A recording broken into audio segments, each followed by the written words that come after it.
Voy a leer, solo para recorderis, los primeros 9 versículos del capítulo 1 de Efesios, para continuar en el versículo 9 hasta donde Dios nos permita avanzar hoy. Entonces, dice la Escritura. Vuelvo y les digo, pídanle a Alvarito que les mande la grabación, porque cuando uno vuelve y escucha lo que aquí hablamos entre todos y discernimos entre todos, observa una cantidad de cosas que no vio ni en el momento mismo que las hablamos. Una pregunta suya desata una entrada a un cuarto que no habíamos abierto y es supremamente importante. Entonces dice: Pablo, apóstol de Jesucristo, por la voluntad de Dios, a los santos y fieles en Cristo Jesús que están en Éfeso. Gracia y paz a vosotros de Dios nuestro Padre y del Señor Jesucristo. Bendito sea el Dios y Padre de nuestro Señor Jesucristo, que nos bendijo con toda bendición espiritual en los lugares celestiales. Ya habíamos hablado que clave en este libro o carta a los Efesios es en Cristo, por medio de Él, en Él. Efesios nos ofrece un panorama impresionante de las riquezas de Dios Padre entregadas a sus creaciones, digámoslo así, en Cristo Jesús. Entonces, por eso colocamos ese regalito en la filmina del principio, en la diapositiva del principio, porque en Cristo es el regalo sin abrir. En Efesios, Pablo va a abrir el regalo guiado por el Espíritu Santo. Entonces dice: bendito sea el Dios y Padre de nuestro Señor Jesucristo, que nos bendijo con toda bendición espiritual en los lugares celestiales. Ya vimos que cuando dice bendición espiritual no es porque este bafle no sea espiritual, sino que desde esa posición Dios nos bendice no solamente en lo espiritual, sino también en lo material. Entonces no estamos hablando del resultado de la bendición, sino del origen y del lugar de donde hemos sido bendecidos. Espiritualmente en Dios, desde los lugares celestiales donde Él habita, que tiene una manifestación espiritual como la paz o la gracia, o ese bafle que es material. Según nos escogió en Él antes de la fundación del mundo, para que fuésemos santos y sin mancha delante de Él. Ya aclaramos que esto no empezó con la caída, sino que Dios tenía un plan desde antes. ¿Y cómo nos eligió en Dios? Dios en Cristo, en amor, habiéndonos predestinado, y ya sabemos que somos predestinados porque la simiente que era Cristo fue la predestinada para manifestar el Padre su amor y su gloria a la creación. Entonces todo aquel que cree en Cristo Jesús, por creer en Cristo Jesús, entra dentro de esa predestinación. No es que fulanito, sutanito y menganito son predestinados, sino que por haber creído en Cristo Jesús, que es el predestinado, que es la simiente de Dios Padre para manifestarse a la creación, entro en esa predestinación. Para alabanza de la gloria de su gracia, con la cual nos hizo aceptos en el amado. Qué linda palabra. El Señor Jesús es llamado el amado.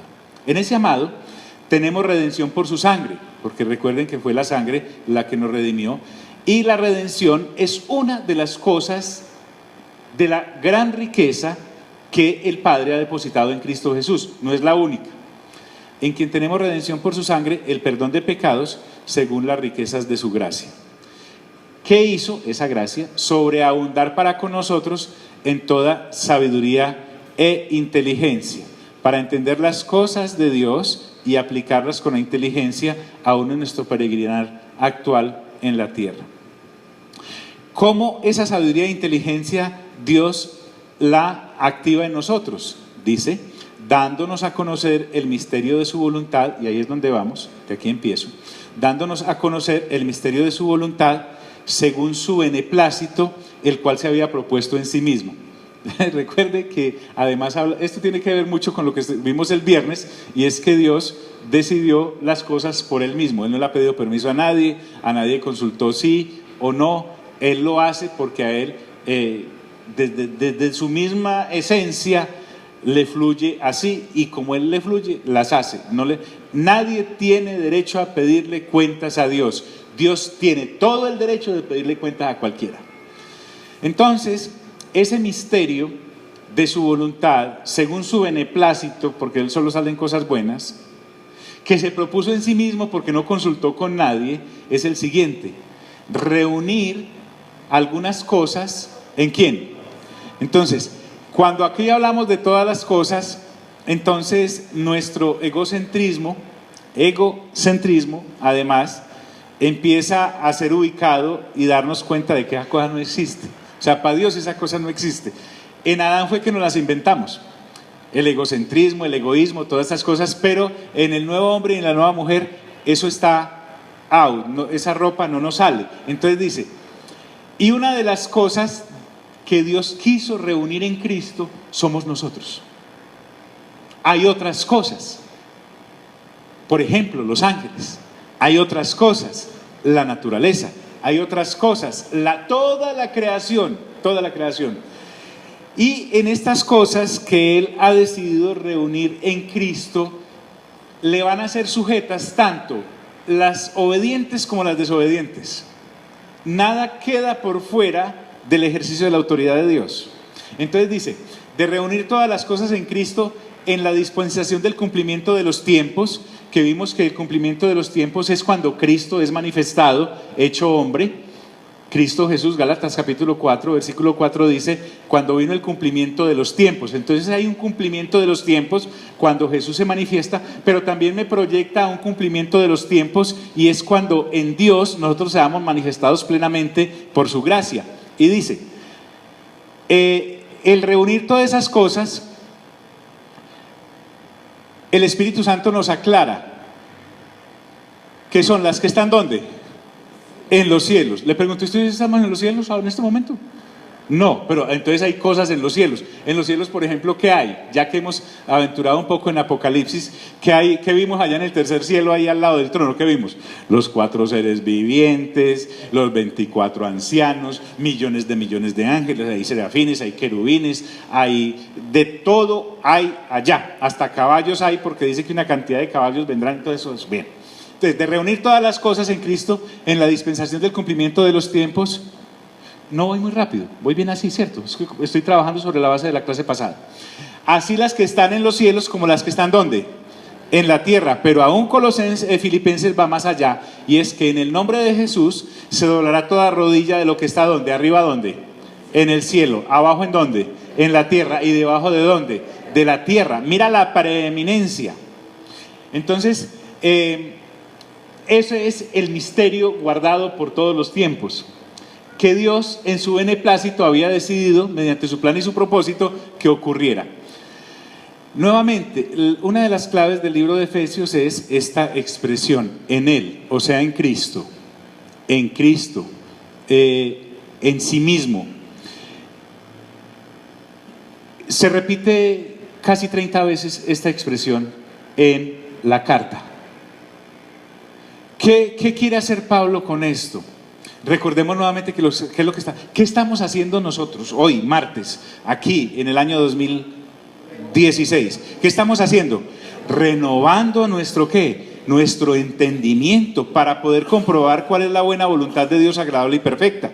Esto no lo vamos a renovar con biología, con psiquiatría, con psicología, que son materias excelentes a nivel humano. No lo vamos a renovar con derecho, no lo vamos a renovar con fútbol, no lo vamos a renovar absolutamente con nada, sino con la palabra de Dios, que es la que nos trae el alimento para renovar y para equipar esta nueva mente. Dice que debemos tener la mente de Cristo, entonces hay que desarrollar. Dice, en Él asimismo tuvimos herencia. Esta palabra herencia nos lleva a ser egoístas, muy egoístas. Pero la herencia acá no es la que recibí yo, sino la que Dios me dio y que Él mismo se dio en Cristo Jesús. Dice, en Él asimismo tuvimos herencia. Es decir, no solamente los judíos que creen, sino los gentiles que creemos, entramos en esa herencia de Dios y somos para Él. Una de las cosas tremendas que uno va descubriendo en esto es que sí, Dios es para mí, pero otra de las cosas tenaces es que yo soy para Él. Porque es muy fácil desde el punto de vista de las añadiduras, mire lo que es tener un Dios para uno. Dame. Pero cuando Dios le dice a uno, dame, si uno todavía está sin renovar la mente, entonces piensa como Adán, y Adán es egoísta y dice, no, yo no le doy tanto tiempo. No, yo no le voy a dar tanta consagración. No, yo no le voy a prestar mis ojos para tanta lectura. No, yo no le voy a prestar mis ojos para hablar, no. Entonces dice, en él asimismo tuvimos herencia, habiendo sido predestinados, nuevamente aparece la palabra, pero ya sabemos cómo es la predestinación, por haber tenido fe en Cristo Jesús. Entonces entramos dentro de esa predestinación, conforme al propósito, y aquí viene otra vez la palabra. Hay un propósito en el corazón de Dios, y ese propósito es el que nos está revelando, y es reunir en Cristo Jesús todas las cosas que están arriba en el cielo, abajo en la tierra y debajo de la tierra. Entonces nosotros formamos parte de reunir todas esas cosas, y de todas esas cosas nosotros somos una. Y dice, predestinados conforme al propósito del que hace todas las cosas según el designio de su ¿qué? Voluntad. O sea, Dios hace las cosas porque a Él se le antojó. Él no llamó a Anderson para pedirle permiso, ni llamó a Lina a ver si le parecía, porque seguro le hubiéramos dado alguna opinión. Pero Dios ni siquiera eso nos permite pensar. No porque nos quiera anular, sino que indudablemente Dios sabe para dónde va. Y Dios sabe para dónde vamos, y Dios sabe lo que quiere. El renunciar a eso, viviendo en Adán, sin haber nacido de nuevo, es imposible. Porque Adán dice, yo tengo el control. Y renunciar a eso sin renovar mi mente habiendo nacido de nuevo es casi que 2 veces imposible, porque resulta que sigo pensando como aquel que murió, porque para haber creído en Cristo Jesús e identificarme con Él en su cruz, en su muerte, en su sepultura cuando a Él lo sepultan, y en su resurrección cuando Él resucita, tengo que haber muerto a la vieja naturaleza. Entonces dice, según el designio de su voluntad. Bueno, y hay un fin, y es que seamos para alabanza de su gloria. Veíamos, ¿para qué es que compras tú la camisa? ¿Para qué? Para ponérmela, ¿sí o no? Usted compra una camisa. Ahora, habrá gente que le gusta ponerse la camisa arrugada, pero Efesios capítulo 5, por ejemplo, dice que el Señor Jesús y trae como un ejemplo entre el matrimonio de un hombre y una mujer, pero el misterio está en la relación de Cristo con su iglesia. Dice que la lavó y la limpió para hacerla una iglesia gloriosa, es decir, para ponérsela. Usted plancha usted compra una camisa, la plancha, la lava y todas las cosas para ponérsela. Entonces miren cuál es el objetivo de Dios al habernos incluido a nosotros dentro de su reunir todas las cosas. Dice, a fin de que seamos, ¿para qué? Para alabanza de su ¿qué? De su gloria. Que todo lo que nosotros somos y hagamos, el propósito de Dios es que sea para que se le alabe a Él. La palabra alabanza es muy importante.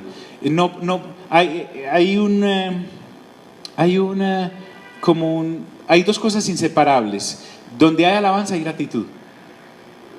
Sin gratitud es imposible alabar. ¿Por qué? Porque la gratitud me lleva a que, como he sido comprado para Dios, entonces ahora Dios tiene el derecho, digámoslo así, del 100% de mí. Del 100% de mí. Y todo lo que Él haga a través de mí debe ser para alabanza de su gloria. Nosotros, los que primeramente esperábamos en Cristo, desde luego, ¿Pablo era de qué raza? Judío. A ellos fueron, como vimos el viernes, dadas la ley, los pactos, los patriarcas, etcétera, etcétera, la gloria. Entonces Pablo, en este capítulo 1, está preparándonos para el 2, para mostrarnos que de los 2 pueblos, tanto judío como gentil, hizo un nuevo pueblo, derribando la pared que nos separaba por la llamada circuncisión, que nos llamaban incircuncisión, esa circuncisión hecha por mano de hombre. Entonces él dice, nosotros los que primeramente esperábamos en Cristo, se está refiriendo al pueblo judío como tal, y esperando en Cristo es que se manifestara el Mesías para poder creer en Él. El asunto que es que todos los judíos, cuando se aparece el Mesías, no creen en Él y se les convirtió en una piedra de tropiezo. ¿Voy bien? ¿Estamos bien hasta ahí? Importantísimo. ¿Qué estamos haciendo? ¿Renovando qué? Porque a nosotros no nos explican esto en ningún otro lado, sino en las Sagradas Escrituras. Entonces, avanza. y se vuelve a nosotros los gentiles. Pablo es apóstol a los gentiles. Esa fue la comisión que Dios le dio. Ya habiendo dicho que los judíos esperaban primero en Cristo para creer en Él, los que creyeran, ahora se vuelve a los gentiles que han de creer en Cristo por la predicación del Evangelio. Entonces dice, en Él también vosotros, ahí se refiere a nosotros, a los gentiles.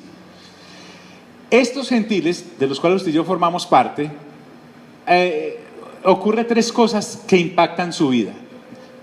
Es interesante cómo el Espíritu Santo coordina lo del martes con lo del viernes. Recuerden que nosotros fuimos incluidos en un testamento que no sabemos ni que existía, y en Oseas Dios nos mandó a decir que a los judíos los irritaría con un pueblo que no era su pueblo, y que llamaría amada a la que no era amada, y que sería hallado de los que no lo estábamos buscando. Se refiere a los gentiles.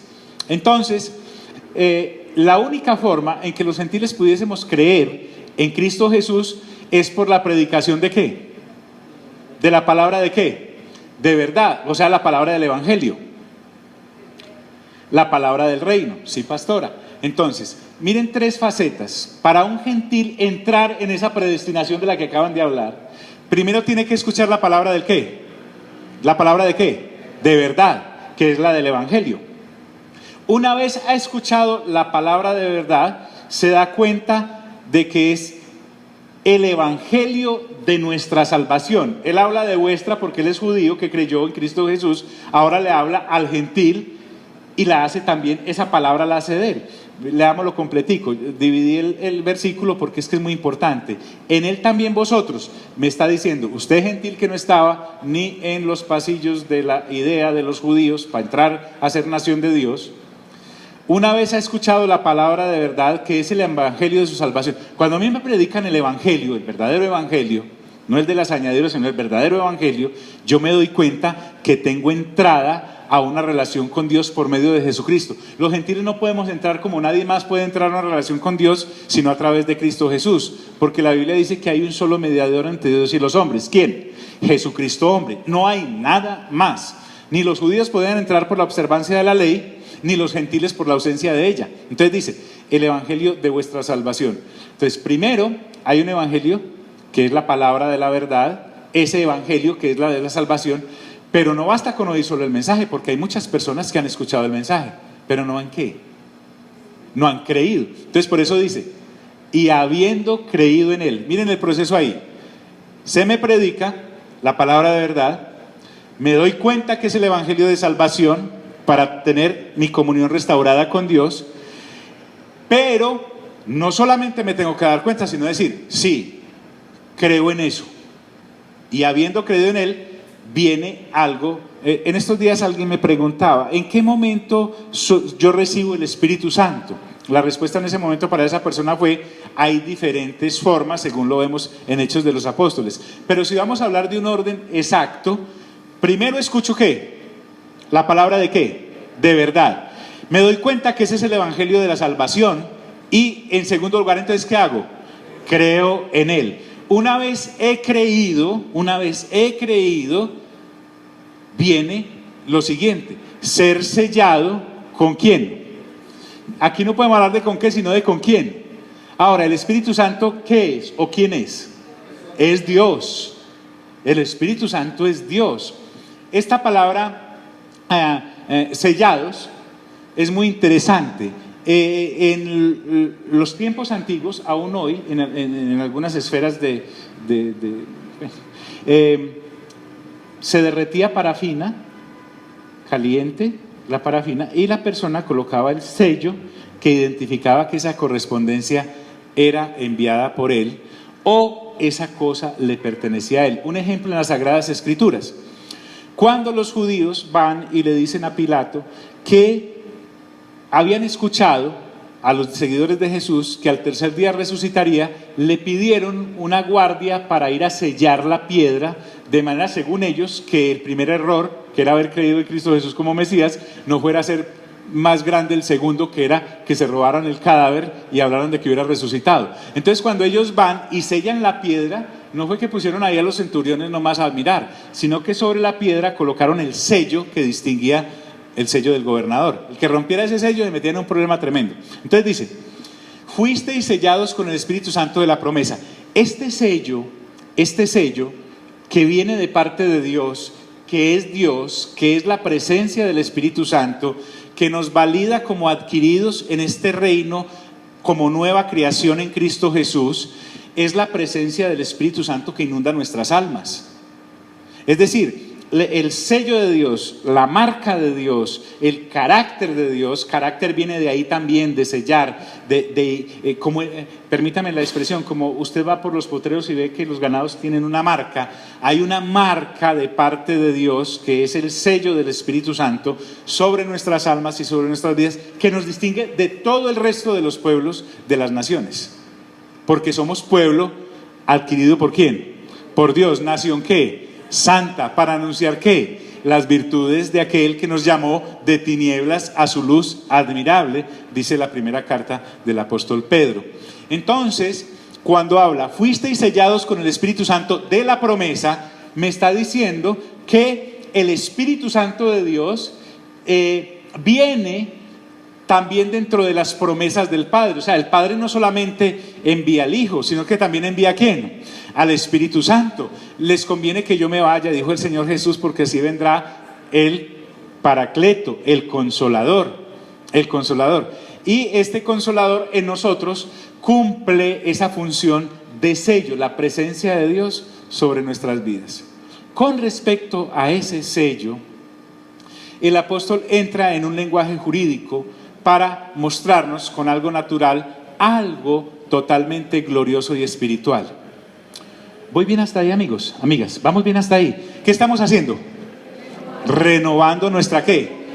O sea, ya nací de nuevo, ahora tengo que saber que lícitamente puedo montar en este carro, para no seguir arrastrando con todo lo otro. Si no renuevo mi mente, sigo montando los marranos. ¿Qué es las arras? Un marrano viene, imagínese usted vaya estrenando un carro ahora, ¿cierto? Y llega allá y un amigo le dice, me lleva este marrano hasta Santa Fe. Si usted no defiende el carro, pues sí, móntelo. Bueno, con respecto a la presencia del Espíritu Santo, dice que es las ¿qué? Las arras de ¿qué? De nuestra herencia. Ojo, ¿nosotros compramos a Dios o Dios nos compró a nosotros? Muy bien, ok. Entonces lo que Dios está diciendo, pago. Y esto le garantiza el resto del precio. Pero así pensamos nosotros. Lo que Dios está pensando realmente es, vea, ya lo compré, voy a habitar en usted a través de una cosa que se llama la vida en el Espíritu. Porque el vivir en el Espíritu, amigos y amigas, según el capítulo 8 del libro de Romanos, es exactamente vivir ahora acá en la tierra como vamos a vivir en la eternidad.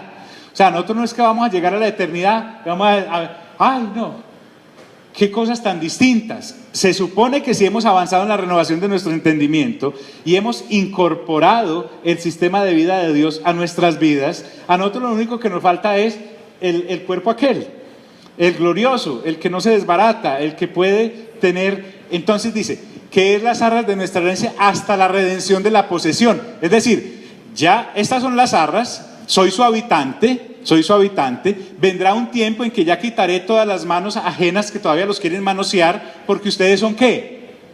Míos, de nadie más. Como son las arras, entonces les doy esas arras, la presencia del Espíritu con la vida del Espíritu, para que active la vida de Cristo en ustedes. Ya no vivo yo, sino que vive ¿quién? Vive Cristo en mí, y lo que vivo en la carne lo vivo para la gloria del Hijo de Dios. Entonces, ¿qué es las arras de nuestra herencia hasta la redención de la posesión adquirida? Otra vez, realmente Efesios es un cántico de alabanza, para alabanza de su gloria. Dios compró esta tierrita llamada yo, la ha marcado con su sello, vive en mí, y el sello le garantiza a Dios que soy su posesión ahora y para siempre, y me permite vivir la vida que a Él le agrada, aún aquí, antes de haber cruzado el umbral de la muerte, para esperarlo en la resurrección o la transformación en su regreso, si estoy todavía en este cuerpo cuando eso ocurra. Es importantísimo saber si me he hecho entender hasta ahí. ¿Es claro?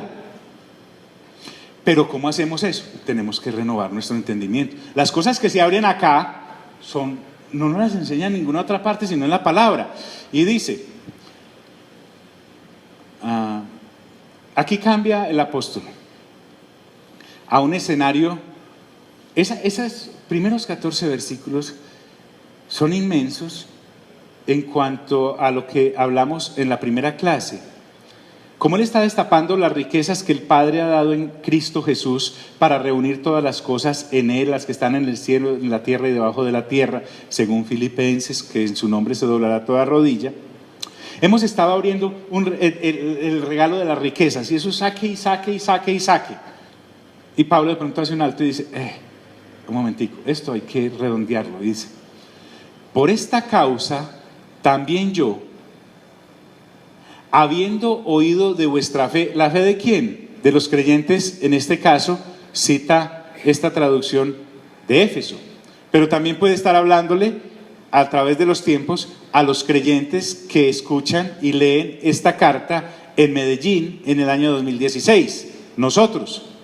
Entonces dice, por esta causa también yo, o sea Pablo, el apóstol a los gentiles, el redimido de entre los judíos también para creer en Cristo Jesús, para ser predestinado en la herencia que es Jesús. Dice, por esta causa también yo, habiendo oído de vuestra fe, ¿en quién?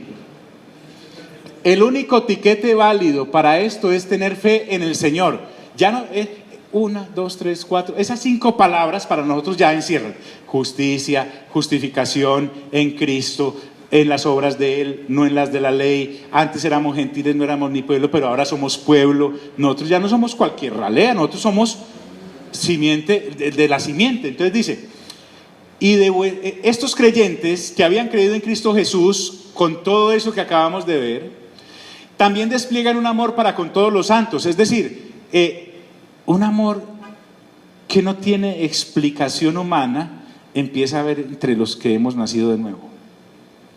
Y en especial estos creyentes de esta ciudad, cada vez que un santo pasaba por allí, porque uno a veces saca los mejores platos para la visita, pero resulta que los mejores platos también se sacan para la familia y para los hermanos. Hay un amor ágape, un amor no humano, que por la presencia del Espíritu Santo como manifestación del fruto, que es la primera manifestación del fruto, que es amor, entonces es el que nos distingue. El amor entre los santos. Entonces Pablo les dice, se ve que Pablo no ha ido exactamente, como que no fueron paridos por él en Cristo Jesús como si los de Corinto o los de Galacia, pero él no tiene ningún problema en edificar a estos santos, aunque Hechos de los Apóstoles nos dice que él estuvo en Éfeso más o menos durante 3 o 4 años, tal vez esto fue antes de, pero en este orden de ideas, él les dice a ellos, he escuchado de su fe en Cristo Jesús y he escuchado de esa fe actuante en el amor que tienen por los demás hermanos en Cristo Jesús. Él llega y hace algo. Esta vaina hay que regarla con algo y se llama: no ceso de dar gracias por vosotros, haciendo memoria de vosotros. ¿En dónde? En mis oraciones. En Adán, las oraciones son lo último que se hacen. En Cristo, las oraciones son lo primero que se hacen. En Adán es una bala loca a ver a qué le da una oración, porque a veces Adán no sabe ni a quién le está pidiendo. Correcto. Es como el barco aquel en el que iba Jonás, cada uno oraba a su propio Dios en medio de la tormenta. ¿Recuerdan ese pasaje en el libro de Jonás? No. Ahora Pablo, que está hablando de una cosa que se llama las riquezas en Cristo Jesús, la predestinación para honra de su gloria, reunir todas las cosas en Él, etcétera, etcétera. Él hace un alto en el camino y dice, wow, ya abrimos los regalos, entonces, ¿cómo hago para que garantizarme el entendimiento de esta gente de lo que le estoy diciendo? Como para él Dios Padre no era un concepto sino una persona, como para él Dios Hijo no es un concepto sino una persona, y el Espíritu Santo no es un concepto sino una persona, él empieza a orar. Repita conmigo, orar. Miren, nosotros tenemos una tara, pero la mamá de todas las taras en cuanto a la oración. La oración, así ahora nosotros la llamamos oración y no rezo como la llamamos en Adán, todavía sigue por ahí un vestigio en alguna neurona de que la oración es un sacrificio y la oración es una repetidera, porque venimos la gran mayoría de la tradición. Pero resulta que orar es hablar con, diga conmigo, hablar con. Pablo no dijo, no, un momentico, yo me meto a mi cuarto secreto para orar allá y llorar. No, no, él se mantenía hablando con Dios. Y dice, o da a entender el Espíritu Santo en este pasaje que sigue, algo importantísimo, y es que cuando yo hablo con Dios y le pido algo en favor de aquellos que han nacido de nuevo en Cristo Jesús y que ahora están tratando por todos sus medios y por todas sus fuerzas de renovar su entendimiento, a estas personitas hay que garantizarles que no solamente tengan el concepto, sino que realmente lo incorporen a sus vidas. Por eso él dice, no ceso de dar gracias. Otra vez, aquí hay otra parejita. Oración y gratitud van de la mano, así como alabanza y gratitud van de la mano. Son inseparables, son un matrimonio. Entonces, Pablo ve que hay unos creyentes, les está comunicando verdades espirituales que solo se conocen a través del reino de Dios y su justicia, no en añadiduras, y cómo se garantiza de que eso sea efectivo y tenga un sello para la eternidad en estas personas. Oro, hablo con el dueño del letrero, que además es mi padre, y dice, no ceso de... cuando dice, no ceso de dar gracias, también habla de la constancia en la oración. No sé si le ocurra, pero una de las falencias iniciales que tenemos es, le hablamos a alguien que ya ha nacido de nuevo o nace de nuevo porque Dios te permite ser su partera, le entregamos todo este conocimiento, le decimos lea juiciosamente la palabra, esa persona lo hace y no, como que no despega. Lo que nos falta es que esa actividad hay que regarla con una acción de gracias constantes por medio de la oración para que esa persona pueda crecer en el asunto. Esto no es solamente de lea, que ahí lo van sacando. La responsabilidad del partero y de la partera es llevar a buen término ese recién nacido. Por eso dice, entonces él no oraba, y aquí viene bonito, Señor, ya que los creyentes de Éfeso tienen fe en ti, Señor Jesús, y es indudable el excelente amor que tienen los unos por los otros.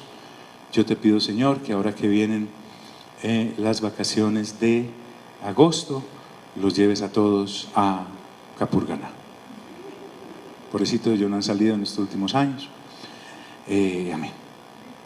Y Señor, también te pido para ellos, resulta que a la hermana fulanita se le dañó la licuadora, cámbiasela por una de esas nuevas, chévere, de 4 botones, pin, pin, pin. Y el último iPhone, Señor, mandarles el último iPhone para que puedan comunicarse entre ellos y mandarse mensajitos y que Álvaro pueda grabar las prédicas. No, ¿sabes qué? Dice, para que el Dios de nuestro Señor Jesucristo, el Padre de gloria, os dé ¿qué? Espíritu de ¿qué? De sabiduría y de ¿qué? ¿En qué? En el conocimiento de Él, puro reino, el plato puesto al derecho. Entonces dice, yo debo orar para que Marco Aurelio tenga espíritu de sabiduría y de revelación. Aquí no se está refiriendo directamente al espíritu personal de Dios, sino a varias de las facetas del Espíritu Santo, como las que hay en Isaías capítulo 11, versículo 1. Entonces, este espíritu es un espíritu de sabiduría y de revelación. Sabiduría se refiere al entendimiento de las cosas íntimas de Dios. Mire que aquí está hablando ya no solo de un concepto intelectual que lo puede tener cualquiera, no solamente en Adán, y desde luego también recién nacido pero sin renovar. Lo que ahora Pablo quiere es que no solamente reciban el regalo, sino que lo abran y lo incorporen a su vida. Por eso dice, para que el Dios de nuestro Señor, está refiriéndose al Padre, Él tiene una relación a través de la oración con el Padre, que es hablar. Mire, todos acá tienen la gran ventaja de tener un papá o una mamá. En este caso, orar es hablar con el Padre. Usted no iba a rezarle a su papá o a su mamá con repeticiones, ¿sí? Sino que en una relación sana, desde luego, usted va a hablar con su papá. y habla con él y él le responde. Esa es la relación que Pablo tiene con el Padre a través de la oración. No, es que ese hermano ora horas. ¿Qué hace? No, pues ni sabemos. No, es hablar con el Padre. Y mire la íntima relación entre el Padre y el Señor Jesús. La Trinidad está aquí en acción porque Él pide al Padre del Señor Jesucristo, que es mi hermano, me ha hecho su coheredero, espíritu de sabiduría y de revelación, que son algunos de los atributos de la persona de Espíritu. Si usted quiere ver la Trinidad en un solo versículo, véala ahí. Pablo habla con ellos con la facilidad de ser el Hijo del Padre, el templo del Espíritu Santo y el cuerpo del Señor Jesucristo. Para él no hay ninguna cosa como fuera de... En su nueva naturaleza, eso es normal en él. Y le pide lo mismo para los otros que están en Éfeso.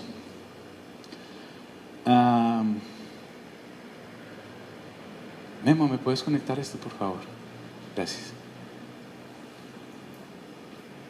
Entonces, no, es que yo tengo espíritu de sabiduría y revelación. Mírelo, aquí los tengo puestos como el, mostrando un par de anillos. No, el espíritu de sabiduría y revelación es para además usarlo, si podemos usar esa palabra. Ese espíritu de sabiduría y revelación viene a cumplir una función en mí, y es alumbrarme los ojos del entendimiento. No está hablando de estos, está hablando los ojos del entendimiento que me sirven para ver las cosas de la vida en el espíritu. Miren esto tan maravilloso. Las personas en Adán no pueden ver ni entrar en el reino de Dios. ¿Está claro? Está claro.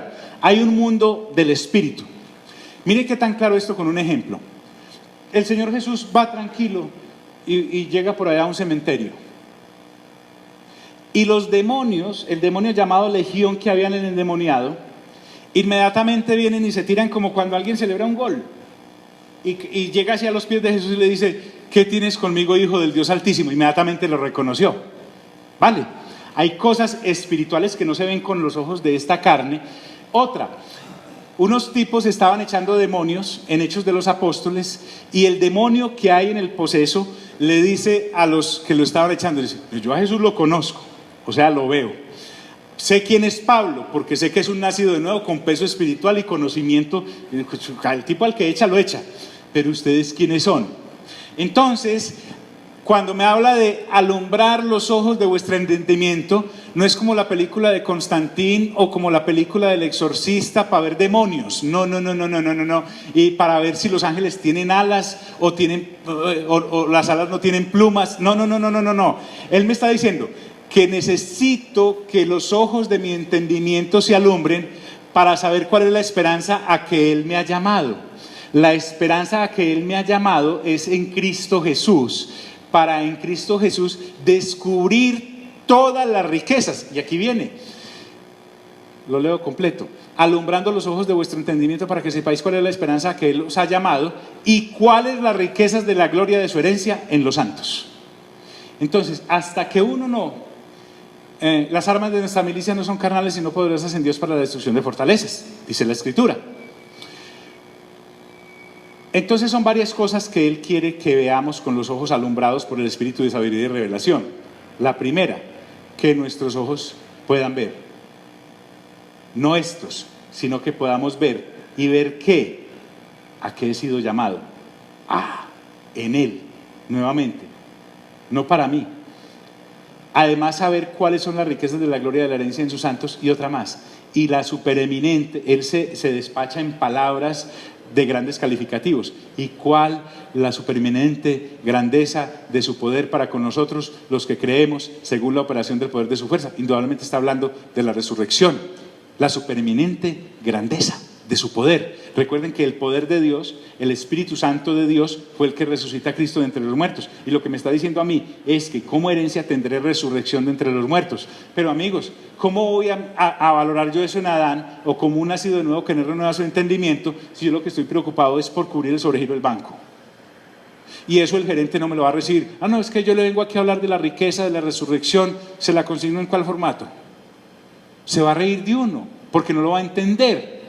Y si todavía como nacido de nuevo sigo pegado en eso, tampoco lo voy a entender. Pablo se salió del molde que Adán nos ofrece, porque ha nacido en Cristo Jesús. ¿Y cuál la supereminente grandeza de su poder para con nosotros los que creemos según la operación del poder de su fuerza? Dice, y no solamente opera en Cristo, sino que nos la traslada a nosotros, no encuentro la palabra, la cual operó en Cristo, resucitándole de los muertos y sentándole a su diestra en los lugares celestiales. Lo que me quiere decir Dios es que en Cristo Jesús yo ya estoy sentado en los lugares celestiales. En Cristo Jesús, porque al creer en Cristo Jesús no solamente me identifiqué con su muerte en la cruz, con su sepultura allá en el sepulcro, sino con su resurrección, cuando el Espíritu Santo lo resucita de entre los muertos. Y Dios no solamente validó a Jesús resucitándolo de entre los muertos, porque miren, el amor de Dios se manifiesta en que Jesús muere por nosotros, pero el poder de Dios se manifiesta en que Dios resucita a Jesús de entre los muertos. Entonces, tanto su amor es validado para nosotros como su poder en la resurrección, y esa resurrección ya la tenemos en Cristo Jesús. Y no solamente Jesús dijo, bueno, pues resucitado, y entonces va donde Juan y le dice, bueno Juan, ya que me cuidaste a mi mamá, porque recuerden que le dijo a Juan, cuida a mi mamá porque madre a tu hijo, y yo ya llegué, entonces me quedo viviendo aquí en la tierra. No, el Señor no solamente lo resucita entre los muertos, sino que lo glorifica llevándolo a la gloria que tenía con él antes de venir acá a la tierra. Y ahí es a donde nos quieren sentar a nosotros. Es más, ya estamos sentados. ¿Qué estamos haciendo? ¿Renovando qué? Hombre, entonces cuando yo entiendo eso, ya los éxitos o las vicisitudes, si soy el siervo o soy el amo, eso pasa a un plano por allá, pero como a 100 de distancia. Porque dice, la cual operó en Cristo resucitándolo de los muertos y sentándole a su diestra en los lugares celestiales. Ahora, ¿dónde lo sentó? Esta situación de sentarse, sentado es una posición de descanso, es una posición de gobierno. El Señor Jesús ya no está trabajando más ahí, el Padre tampoco. Entonces, y nosotros tampoco, porque todo está ¿qué? Consumado. Entonces dice, la cual operó en Cristo, resucitándole de los muertos y sentándole a su diestra en los lugares celestiales. Y ahí viene, y con esto casi que termino, sobre todo principado y autoridad y poder y señorío, y sobre todo nombre que se ¿qué? Que se nombra, no solo en este siglo, o sea, en esta época del lado de acá, sino también en el ¿qué? En el venidero. Después, uno puede decir, no, pero es que hay cosas que evidentemente todavía no están sujetas al Señor. Sí, en este siglo, pero el decreto ya está dado.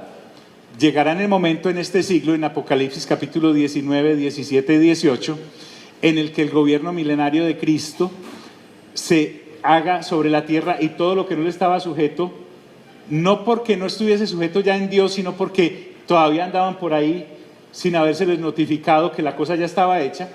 Pero también en el siglo venidero, que es la era en la que vamos a estar juntamente con Dios, resucitados, con todo el asunto del lago de fuego y azufre arreglado.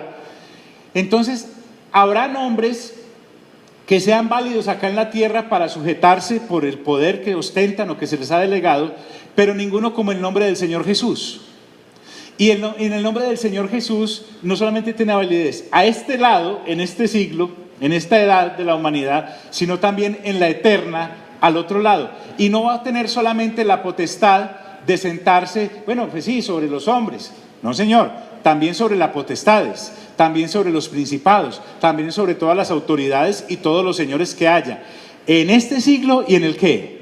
En el venidero. Eso es una cosa que se nos escapa al entendimiento, y eso es lo que Pablo por eso dice: Señor, te ruego que les des espíritu de sabiduría y revelación, porque si no la cogen. Y sometió todas las cosas bajo sus pies. Y aquí viene algo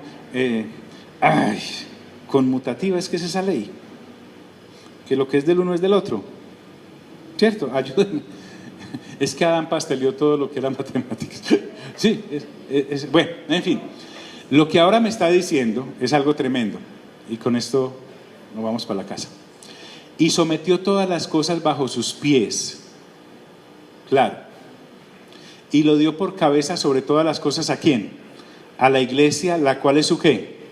Su cuerpo, la plenitud de aquel que todo lo llena en todo. Ojo, es que este es un regalo tan grande y unas riquezas tan profundas que cada versículo, y en cada versículo cada renglón y cada letra y cada punto son valederos de la forma tan grandemente enriquecidos que hemos sido. No hay palabras para describirlo. Aquí no estamos hablando, otra varilla que tenemos. Nosotros decimos, la iglesia, inmediatamente pensamos en el edificio. Si somos un poquito más avanzados, pensamos en el conjunto de feligreses que van a ese templo, que son muy uniditos, los tesorenses. No, aquí está hablando del cuerpo. Mire que dice, y lo dio por cabeza sobre todas las cosas a la iglesia, la cual es su ¿qué? Su cuerpo. Indudablemente tengo un riñón, dos todavía, pero este riñón y este cuerpo no están hablando de una individualidad, sino que cuando en conjunto se unen con mi páncreas, mi estómago y todas esas otras cositas, forman un cuerpo. Tal es la forma de integrarse de manera viva, vivos, interrelacionada. La cabeza que es Cristo con su cuerpo, que no se concibe la cabeza sin el cuerpo, porque se transmiten vida y se comunican vida. No son una cantidad de cosas pegaditas en una organización, sino que somos un organismo. Usted llega a un lugar y quiebra un florero, coge, pega loca, lo une y parece que el florero está pegado, pero si sobre todo eso que se quebró circulara vida, la vida quedaría interrumpida. Aquí no estamos hablando de eso, estamos hablando de un cuerpo vivo. Es decir, usted y yo formamos un cuerpo, somos un cuerpo, no somos un conjunto de miembros en una iglesia local, sino que en esas cosas maravillosas de Dios, yo soy el cuerpo de la cabeza que es Cristo y está vivo. ¿Sí me hago entender en eso? Es supremamente importante. Por eso les digo nuevamente, miren, no les cuesta nada, no se les cobra, es gratis. Ustedes le escriben a Alvarito, añadime a la red esa que el Señor te mandó a hacer y mandámela para volverla a escuchar. Y usted con su lectura y escuchando esto, porque no estamos hablando de no de la palabra, va a ver la cosa. Y entonces dice, y sometió todas las cosas bajo sus pies y la dio por cabeza sobre todas las cosas a la iglesia, la cual es su cuerpo. Y con respecto a ese cuerpo y a esa iglesia dice, la plenitud, o sea, la plenitud es que no hay nada que quedó sin ocuparse.